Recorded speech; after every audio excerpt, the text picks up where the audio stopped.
राजा हमसे ना हो पाई हई गेहूं के कटाई राजा हमसे ना हो पाई हो गेहूं के कटाई तू चली आई हो दौरी के राजा जी चल जइहा हो।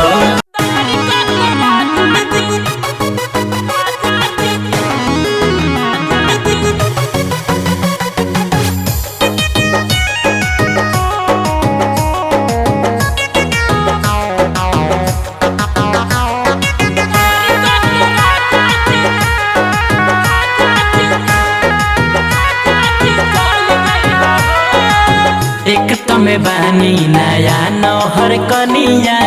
खेत संभारी की अपन जवनिया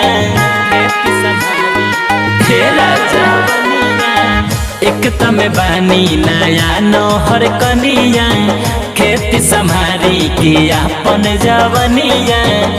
राजा हमसे ना हो पाई हई गेहूं के कटाई राजा हमसे ना हो पाई हो गेहूं के कटाई तू चली आई हो दौरी के राजा जी चल जइहा हो दौरी के राजा जी चल जइहा हो।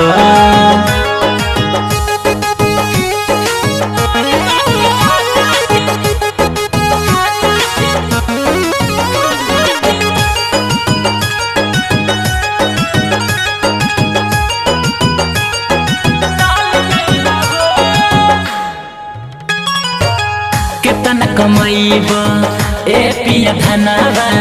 मेहर के दुख नहीं बुझेला सजनवा कहे नहीं बुझल हाँ केतना कमाईबा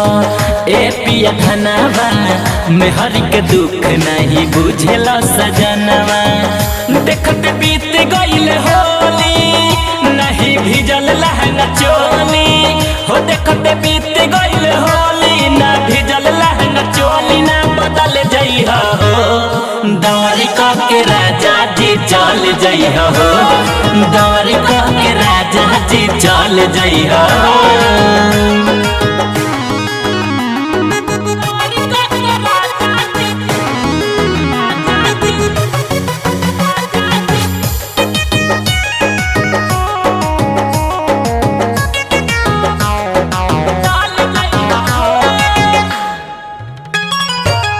एक तो सतावेला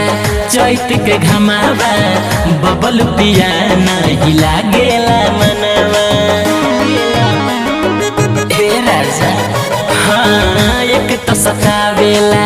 चैत के घमावा बबल पिया नहीं लागेला मनवा सुदिन आई गइले घरे तहर मन कना करे हो सुदिन आई गइले घरे तहर मन कना करे तू चली जइहा हो दौरी के राजा जी चल जइहा हो दौरी के राजा जी चल जइहा हो।